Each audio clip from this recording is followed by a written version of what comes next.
Салам Супер ТВ каналының көрүүчүлөрү, барыңыздарга бүгүнкү ролдагы жылдыз берүүсүн тартуулап атабыз. Бүгүн бизде конокто ким десеңиз, бул албетте жалпы кыргыз элибизге позитив тартуулаган, күлкү тартуулаган фокусник Адил Кайыпов агасы болчу. Кеттик анда машинасы менен баарыбыз чогуу таанышабыз.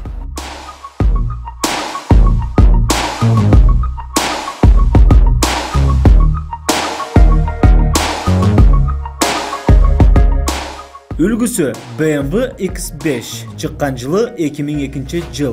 Кыймылдаткычынын көлөмү 3000 см3, баасы 6000-7000 АКШ доллар.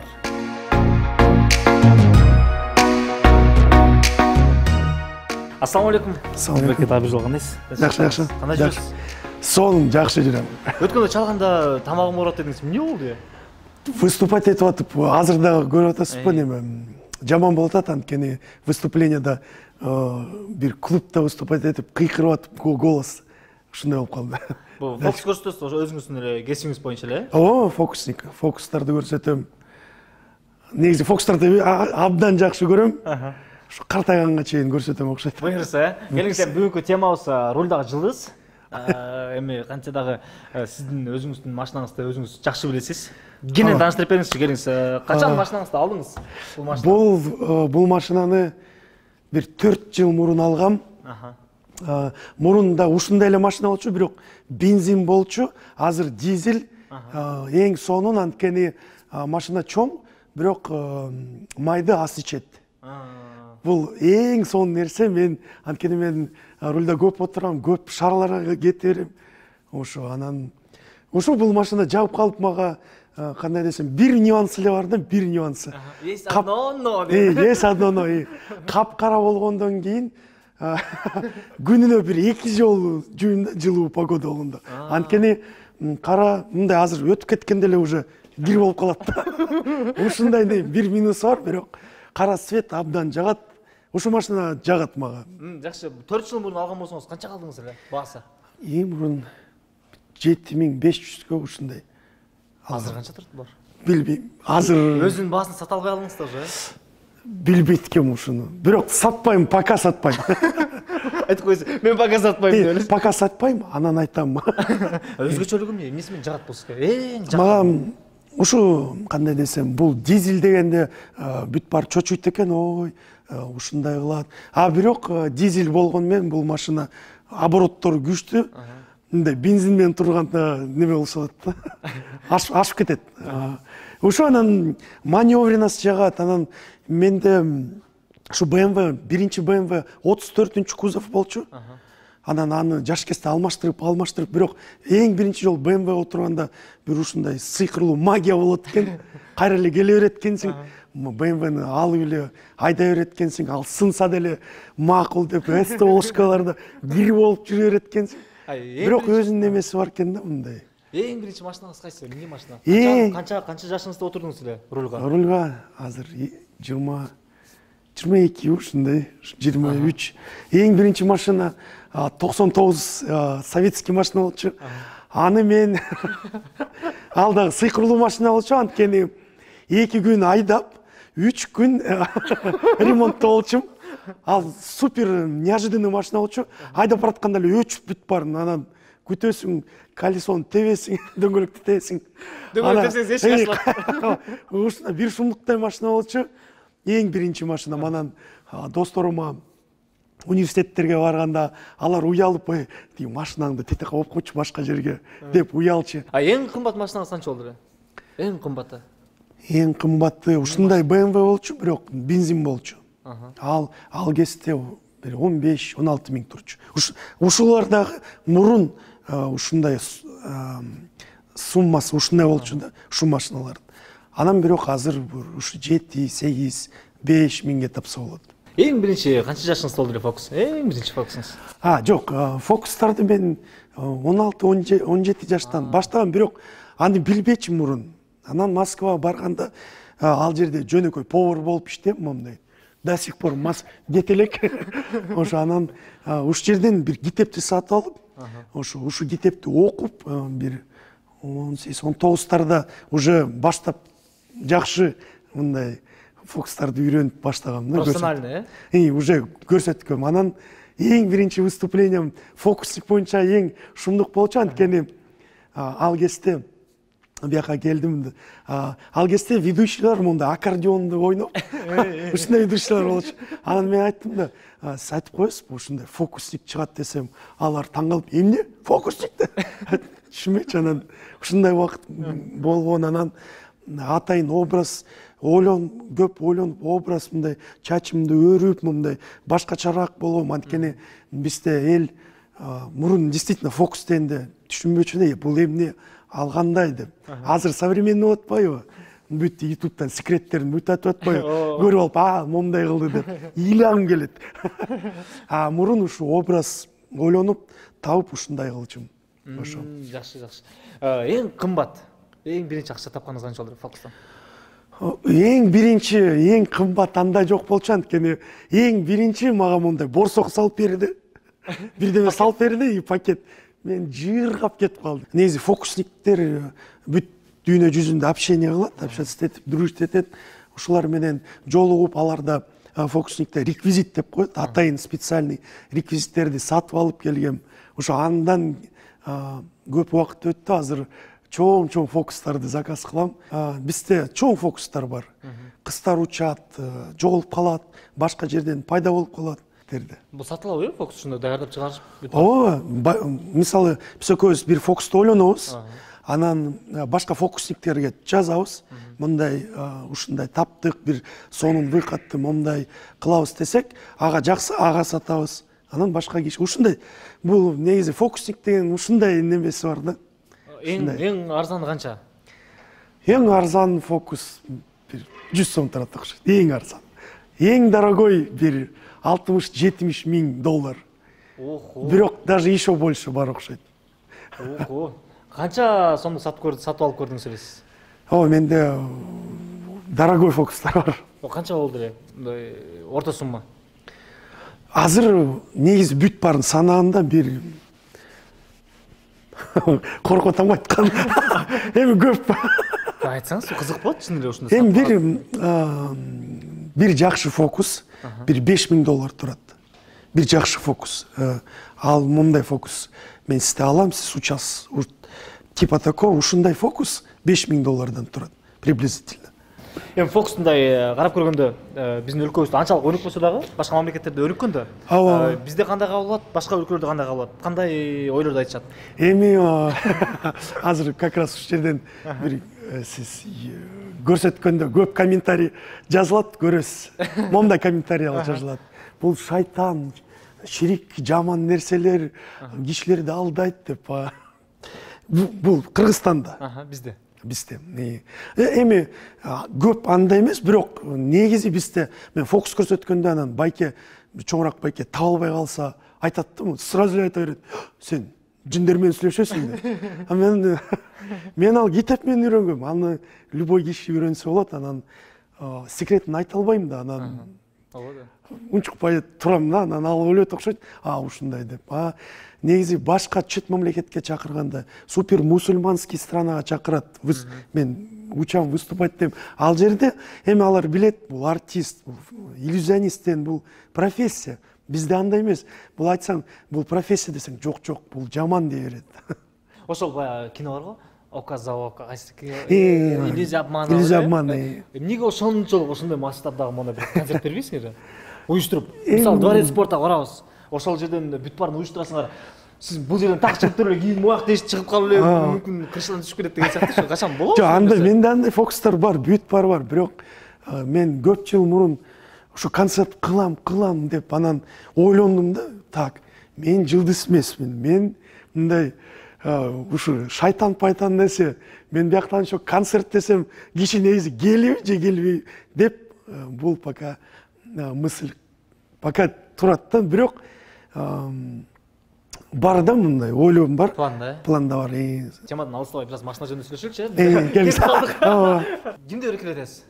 Кандай? Эркелетесиз муну. Эркелетесиз? Типа мышыгың ушундайбы? Жок, бул неме да, бул менде эле челек да. Айта берем, челек, давай, кет деп. Айда берем бул. Мага окшош да, бочка турат. челек негизи байке көп кишиге сен челексиң, сен семисиң десем таарынат го. Сизге бул нерсе жагабы мындай? Жок, мен айтып атпайм, мен мындай самоирониям күчтүү. Мен мага челек десе, эми мен действительно челек болсо, эмне үчүн мен обижаться этейин, ал эми ушундай болсо. Бул ат сизде калып кетти окшойт, ушул бойдон, Челек. Тааныштарыңыздын арасында мындай тарш берет, Бир жолу ушу азыр тиги вайндарды тартат агай мен. Анан ушу челектен образды придумали, анан бир жерден келатсам, бир кыз челек байке дейт. А мен что-то вообще унутуп калыптым, ойлонуп баратсам эле, кайра эле челек байке деп карта келатам. Баратсам эле, челек байке. А мен аны карап күлүп атам. Мен атым Адил десем, челек байке деп, дальше можно с вами смотаться деп күлүп атам. Блин, ушундай неме. Оңдогонго кандайсыз машинаңызда? Оңдой аласызбы? Өзүмбү? Өзүңүздө карап, майын алмаштырып. Так, мен только бензин, так азыр. Бензин коям, азыр. Айдайм, айнек, кондиционер. Жок, ушул эле билет экен. Болду. BMW машина менен мондай урдашып, ушундай кеткен кадрларды көп көрөсүз да. Бул машина мененчи, сизде кандай жашоодо? Катуу айдайсызбы? Болобу ошондойчур? Эми кес-кесте болуп калат, бирок мен аккуратно айдайм, постоянно. Аккуратно айдайм, но иногда шашып атканда балким берем, но не нарушая скорость. А так айтып атпаймынбы, бул дизель болуп алып, светофордо берем, жаш балдар бар, дегенде мен караптым, макул деп, тын деп светофор өчүрөт. Ушундай болуп калат, но редко. Эң жогорку ылдамдык канча болду десизде? Скоростьпы? Скорость. Аны не знаю. 180. 180. Анча корком мен андай скоросттан, жок андай жасабайм. Алматыда бир жолу ушу машина менен барып, канча? Эми чоң жолду 120 максимум. Вот. Что страшно, просто дальше мен жаш кезимде ушу 20-ларда бир дос бала менен катуу авария болгонбуз да. Ошо анан после этого мен билем да, ал эмне деген нерсе. Айтсаңыз, эмне болду эле? Бул страшный нерсе. Айтып бересизби же айта албайсызбы? Жок, айтпай эле коеюнчу. Бул страшный нерсе болду. Бирок мен за рулем эмес болчумун. Ушу дос балам каза болуп калды. Ушу страшный история болчу. Анан бул жер сынган, бул жер сынган. Сотрясение болгон. Ошо анан мен билем да, скоросттен негизи ушундай айдабаш керек бат. Ошо анткени бул жөнөкөй эле темир, негизи эчтекеси жок. Бир сынса кетсең кете берет экенсиң да. Могу жеке жашооңуздачы беке? Качан үйрөнөсүз? Блин, табыш керек. Азыр вот как раз балким азыр көрүп атат. Могу челек меники болот деп. Бирок мен катуу көп чейм, анан неме, коңурук тартам. Блин. Билбейм, просто айтып атпайм, фокус болгондо жаш кезде көп иштеп жүрөрчүмүн. Азыр мындай жолуксаң, свидание барсаң, өзүм да картайып калдым уже. Кыздар карабайт деле, анан бирдеме айтса эле жакпай калат экен андай. Мен я это не делаю, я бирдеме десең эле отуруп эле ойлоносуң, ой, бул чатак кыз го деп. Бирөө сураса берип турасызбы же бербейсизби? Жок, машинаны бербейм. Ошону бербейм. Эмнеге бербейсиз? Жок, анткени мен негизи машинаны отурганда дос балдардын машинаны дагы сурабайм да, анткени мен кандай десем, мен башкача айдайм. А тиги балдар башкача айдайт. Ушу жаман да, ушу мен корко берем, аны берип алып анан BMW деп сүзүп кетпесин депчи. Келиңиз, мындай кылдылы, машинаңыздын ичине отуралы, салонун көрсөтүңүз, Кеттик. Кыздардыкындай эмес, жөнөкөй эле салон. Шаарда айдаганда, байке, водительдердин, айдоочулардын эмнеси жагат, эмнеси жакпайт? Кыргызстандабы? Көбүнчө мындай уруш болуп кетет, ызы болуп кетет. Сизде кандай? Жок, Кыргызстанда жакпайт, анткени биякта турсаң, солидарность жок да, водительский. Бир 10 машина өтсө, 11-чи машина эле токтоп калат да. Ошо анан ушу жакпайт. Май кызматкерлерине кармалып, фокус көрсөткөн учур болду беле? Жок, кармалып эмес. Момундай болчу. Тоскондо эмне, кармалган дегенде тосоткондо. Момундай болчу. Бир кечинен биз жумуш кечинде өтөт да. Анан ошо ал жигиттердин рейд болобу же бирдеме болгондо мен дагы токтотуп, фокус көрсөт дегенде мен аларга да фокус көрсөтөм. Анткени айтып атпайм, мага жагат фокус көрсө. Любой нерсе фокус болсо менде өзүмдө фокус көрсөтө берем. Анткени жакшы да, эмоция жакшы тартуулайт. Ушундай. Бир күндүк расход канча? Чыгым. Расход майы? Май. Канча куясыз? Канча кетет бир күндө? Аны билбейт экенмин, мен полный бак куям, анан. Ошол азыр карап атам, толтуруп турат да? Ушу мен полный бак куюп, анан айдай берем. Анан кайра эле түшкөндөн кайрап. Бул дизель, бул бензин, кандай десем, бензин бат кетет экен. Негизи дизель ушундай тура берет экен. Көп. Канча дагы айдабасаң тура берет экен. Көбүнчө кандай музыкаларды угасыз? Музыка менде разный, бирок рэпти абдан жакшы көрөм.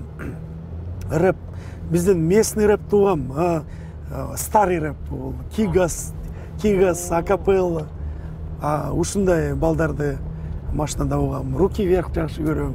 Виктор Цойду вообще сүйөм. Анткени действительно музыкала поэт, анын ырлары азыркыга чейин ушу актуальный болуп атат да. Кандай ырлар бар, сонун ырлар. Ушу анан бүт бардагыдай эле кыздар отуруп калса современный музыка бар. Балдар отуруп калса Каспийский груз деген ушундай музыкалар. В общем, ассортимент көп. Кээ бирөө отурганда аябай жаткызып атып, жатып алып айдашат го, сиздики мындай анчалыктар эмес экен, монитор алып айдайм азыр көрсөтөйм. Монда анан колду момундай мындайбы? Биз чөнөкөй эле адамбыз. Биз аяктар алабыз, эки колду руль барбайбыз, монтейбиз. Бирде болуп калса кечириңиз деп коебуз. Эч агрессия жок деп бирөөсү кичине неме болуп калса, ты что делаешь деп? Пранк. Это пранк. Бирок максимально аккуратно айдайбыз, анткени айтып атпайм, бул темир, буга көп ишенбеш керек негизи. Кандай дорогой машина болбосун, бир гололёттон 4 ВДВ, 8 ВДВ мындай ыргытса кетесиң да. Поэтому аккуратно айдаш. Сизге чоң рахмат. Келипиңизге убактыңызды бөлүп, машинаңыз менен тааныштырып. Рахмат. Бир аз просто көңүлүңүздү көтөрүп, мындай бизди күндүргөнүңүзгө. Келесиң сизге калуу тилек айтуу үчүн убакыт берели. Жалпы сервиске эми эмне дейин деп умничтете бербеймби? Жок, бүт калуу тилектер айдоочуларга, автоунаа кишилерге, пешеходдорго, бүт баарына айтат элем, мындай бдительный болгула. Анткени я прав деп пешеходду өтүп эле машина көрүп алып, анан инвалид болуп же эми кырсыктап кетет, анан бдительный болгула, анан мындай добрыйраак болуңузчу, добрыйраак. Сизге чоң рахмат. Сизге да ден соолук каалайбыз, оорубаңыз, дайыма ушундай позитив менен көп жашаңыз. Рахмат. Анан чыгармачылык ийгилик каалайбыз. Дагы көптөгөн элди таң калтырган фокустарды чыгарыңыз. Ошол учурда бүгүнкү теманын алкагында сүйлөшкөндө рулдагы жылдыз, бул рулда аман эсен кайсыл жакка барсаңыз дагы аман эсен жеткизип сизди жолдо таштабаган бул автоунааңыз болсун. Урматтуу Супер ТВ каналынын көрүүчүлөрү, рулдагы жылдыз берүүсүнүн бүгүнкү коногу Адил Кайыпов агабыз болду. Кийинки берүүлөрдөн көрүшкөнчө саламат туруңуздар.